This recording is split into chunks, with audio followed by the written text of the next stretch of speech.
This is a presentation explaining the effects of calcium chloride concentration on the transformation of E. coli cells. It's presented by myself and Natala Popham. So what is transformation? Transformation is a mechanism by which DNA found in the environment is taken up by a cell. After transformation, recombination may take place between the introduced genes and those of bacterial chromosome. And to show the process of transformation and how it works, we used E. coli cells. So in order to show how transformation worked, we incorporated a plasmid called P-green with our E. coli cells. So the plasmid P-green has two genes, which are ampicillin resistance and green fluorescent protein. So when a cell is incorporated with these, it will be able to grow in an environment with ampicillin, and we'll be able to see that this is happening because the green fluorescent protein also makes it so our bacteria is able to glow a green-yellow color when it's put under a UV light. So we did this experiment 2 times with 2 different variables of calcium chloride. So the first time we used 100 millimoles of the calcium chloride, and then the second time we used 250 millimoles to see the effects that the calcium chloride increase had on the transformation and the transformation efficiency within this lab on the E. coli cells.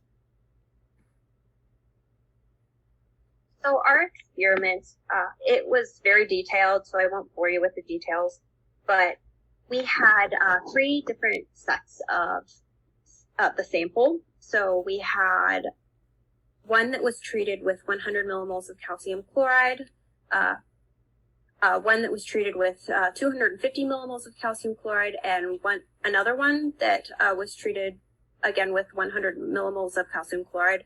But those first 2 samples were incorporated with the P-green plasmid.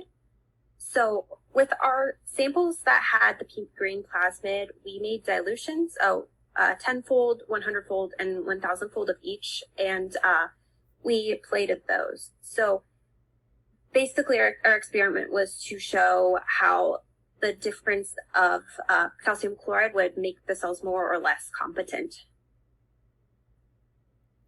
So Bailey and I had actually 2 separate hypotheses. She said that if we increase the concentration of calcium chloride from 100 millimoles to 250 millimoles, then the transformation efficiency will decrease. So as the concentration increases, the amount will decrease. And I said the complete opposite. As we increase the amount of calcium chloride we used from 100 millimoles to 250 millimoles, the transformation efficiency will increase as well. So it's a direct correlation. So the results we got were really complex. So what we did was we explained both what happened with the plates with no dilution and the plates with 10-fold dilution, because the results were kind of weird. So when we explained the transformation efficiency of the plates with no dilution, the original plates with 100 millimoles of calcium chloride had 1.24 times 10 to the 4th colonies per micrograms per milliliters, and the variable had 8.28 times 10 to the 4th colonies per microgram per milliliter.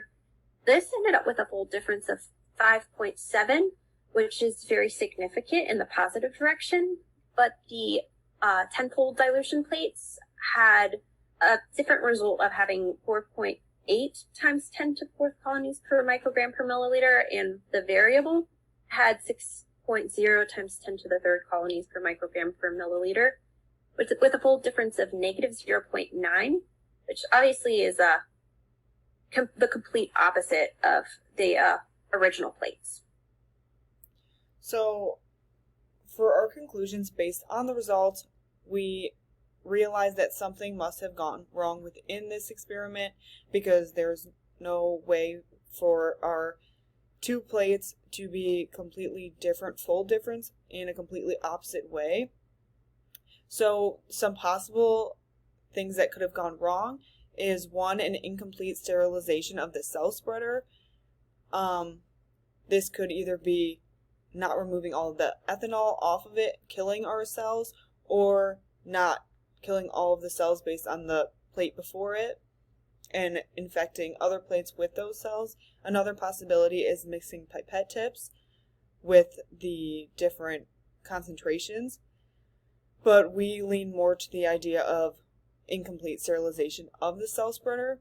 And with that being said, we can't come to an actual conclusion, so it's inconclusive without performing this experiment again accurately. And here are all of our references.